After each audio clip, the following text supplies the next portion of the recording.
Ninakusalimu kwa jina lipitalo majina yote, jina la Bwana wetu Yesu Kristo. Karibu katika mfululizo wa masomo ya kesha la asubuhi, leo ikiwa ni Juni 20 mwaka 2025.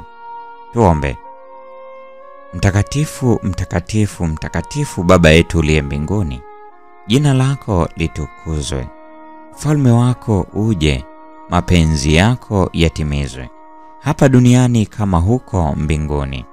Utupe leo riziki yetu, utusamehe deni zetu kama sisi nasi tuwasamehe wadeni wetu. Usitutie majaribuni, lakini utuokoe na yule mwovu.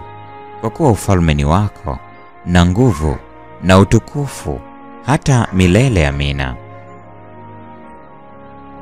Mada ya leo inasema elimu ya juu ya kweli.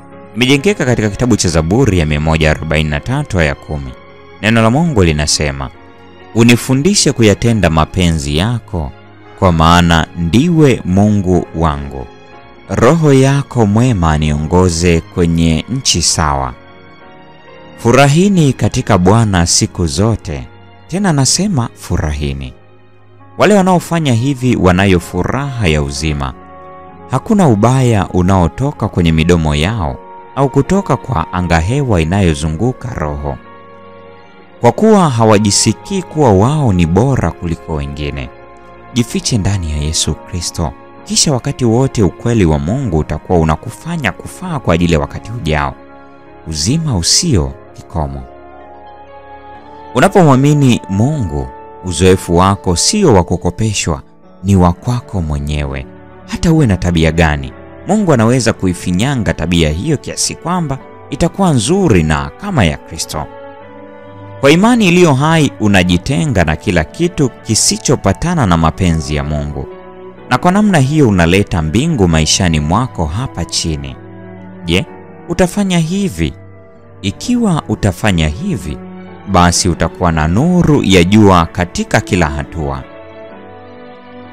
Elimu ya juu ya kweli ni ile ambayo inapokelewa kwa kuketi miguuni pake Yesu.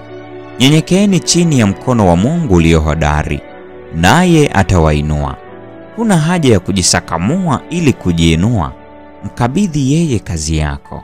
Ifanyeni kwa uaminifu, kwa unyofu, katika kweli, katika haki, na utakuta kwamba kila siku inaleta malipo yake, na kwamba nuru ya mbinguni inakuangazia.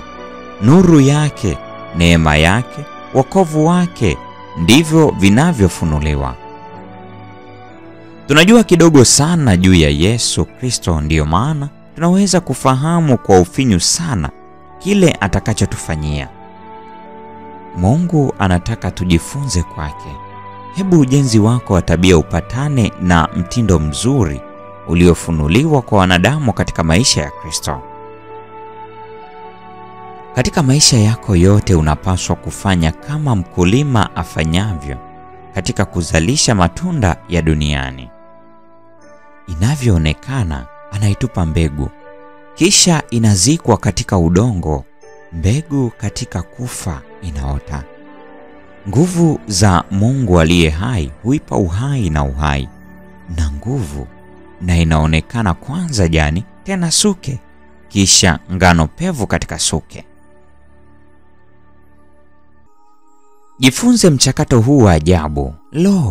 Kuna mengi sana ya kujifunza, mengi sana ya kuyaelewa, ambayo inaonekana kana kwamba hatuwezi kujifunza kila kitu katika maisha haya, na hatuwezi. Lakini ikiwa sasa tutaboresha akili zetu kwa kadiri ya uwezo wetu, tutaendelea katika enzi za milele kudumu kujifunza njia na kazi za Mungu, tukiendelea kufika juu zaidi na zaidi. Tunahitaji sana akili zinazoweza kuelewa usahili wa utauwa. Zaidi ya tunavyotamani kitu kingine chochote, tunapaswa kutamani kuwa na Yesu Kristo akikaa katika hekalu la nafsi, kwa sababu hawezi kukaa humo bila kufunuliwa na kuoneshwa katika matunda na matendo mema. Mungu anataka kila mmoja wetu awe mkono wake wa msaada, na ukijitoa kwake atakufundisha na kufanya kazi kupitia kwako ili uweze kushiriki na wengine. Kisha utaweza kusema, Mungu, mkono wako wa kuume umenitegemeza. Manuskripti ya 91 mwaka ule wa 1901. Kumbuka hii ni Juni 20, mada ikisema elimu ya juu ya kweli. Na kwa nukta hiyo ndio tunakuwa tumefikia tamati ya tafakari ya somo hili siku ya leo. Neema ya Bwana wetu Yesu Kristo, pendo la Mungu na ushirika wa Roho Mtakatifu udumu kuwa pamoja nasi sasa na hata milele. Amina.